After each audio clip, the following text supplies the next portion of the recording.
মাস আগে আমি একটি ভিডিও আপলোড করেছিলাম যেখানে আমি দেখিয়েছিলাম যে 8 নম্বর অ্যাপ্লিকেশন ফর্ম ফিল আপের মাধ্যমে অনলাইনেতে কিভাবে আপনারা নিজেদের রেশন কার্ডের ক্যাটাগরিকে পরিবর্তন করতে পারবেন সেটা দেখিয়েছিলাম।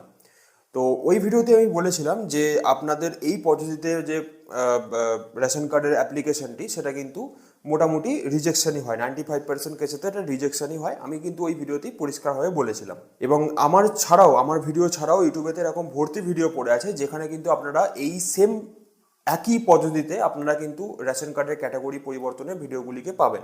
মানে 8 নম্বর অ্যাপ্লিকেশন ফর্ম ফিল আপ করে সব জায়গাতেই দেখানো হয়েছে, কিন্তু 95% কেসেতে অ্যাপ্লিকেশনগুলি রিজেক্ট হয়। এবং আপনি যখন ওই ভিডিওগুলি দেখে বা আমার ভিডিও দেখে যখনই অ্যাপ্লিকেশনগুলি করবেন তখন কিন্তু দেখবেন যে অ্যাপ্লিকেশনগুলি অ্যাপ্রুভাল হয়নি, রিজেকশন হয়ে গেছে। অনেকেই আমাকে কমেন্ট বক্সে জানতে চাইছেন যে এটা দাদা কেন হয় বা এর কি কারণ থাকতে পারে, এর সলিউশন কি রয়েছে, এরকম নিয়ে অনেকেই কমেন্ট করেছেন। কিন্তু তার মধ্যে থেকে একটা কমেন্ট দেখলেন, এইরকম টাইপের কমেন্ট কিন্তু আপনাদের থেকে আমাদের পেতে হয়। সমস্ত কন্টেন্ট ক্রিয়েটারকে, যারা ফেক ভিডিও বানায় তাদের ব্যাপারটা আলাদা, কিন্তু আমাদের মতো যারা কোয়ালিটি কন্টেন্ট বানায়, আমার চ্যানেলেতে কোনো রকম ফালতু ভিডিও আমি বানাই না, তো তারপরেও কিন্তু আপনাদের থেকে এরকম কমেন্ট আমাকে পেতে হয়। তো যাই হোক, আমি এই সমস্ত মানুষের জন্য কয়েকটা পয়েন্ট আপনাদের সামনে তুলে ধরছি।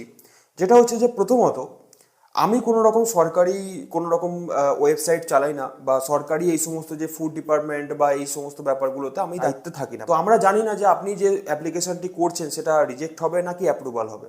তো আমরা কি কাজ করি, আমরা কন্টেন্ট ক্রিয়েটাররা শুধুমাত্র কি কাজ করি, যে যে বিষয়টা আপনারা জানেন না, অনেকেই জানেন না, সেই বিষয়গুলিকে আপনাদের সামনে তুলে ধরি। যেমনটা আমার যে টপিক, আমার যে বিষয়, সেটা হচ্ছে যে রেশন কার্ডের বিষয়, তো আমি সেই বিষয়তেই আপনাদের সামনে কন্টেন্ট তুলে ধরি। আর দ্বিতীয়ত ব্যাপার হচ্ছে যে, আপনার যদি কোশ্চেন ক্লিয়ার না হয় তাহলে সেক্ষেত্রে আপনি কোশ্চেন করতে পারেন কমেন্টে, যে দাদা এটা রিজেক্ট হয়ে গেছে, আমি কিভাবে আবার অ্যাপ্লিকেশন করব, বা অ্যাপ্লিকেশন করার আগে কি কি ডকুমেন্টকে আমাদের সাবমিশন দিতে হবে, বা কিভাবে ডকুমেন্টকে রেডি করব, এই সমস্ত ব্যাপারগুলি নিয়ে অনেকেই আমাকে কমেন্ট করেছেন।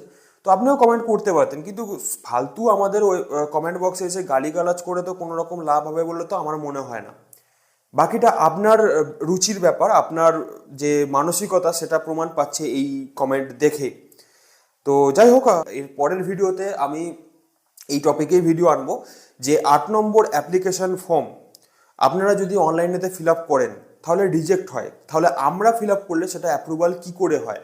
এই যে টোটকাটা আছে, এই টোটকাটা নিয়ে কিন্তু আমি নেক্সট ভিডিও আনবো। কী কী ডকুমেন্ট লাগবে, ডকুমেন্টকে কী করে মোবাইল দিয়ে রেডি করবেন, এই সমস্ত আরও বিস্তারিতভাবে কিন্তু আমি নেক্সট ভিডিওতে আলোচনা করব। তাই অবশ্যই কিন্তু, যদি নতুন হয়ে থাকেন চ্যানেলটিকে সাবস্ক্রাইব করুন, আর যদি পুরানো হয়ে থাকেন অবশ্যই কিন্তু এটা লাইক করবেন এবং পাশে থাকবেন। ভিডিওটিকে সম্পূর্ণ দেখার জন্য অসংখ্য ধন্যবাদ।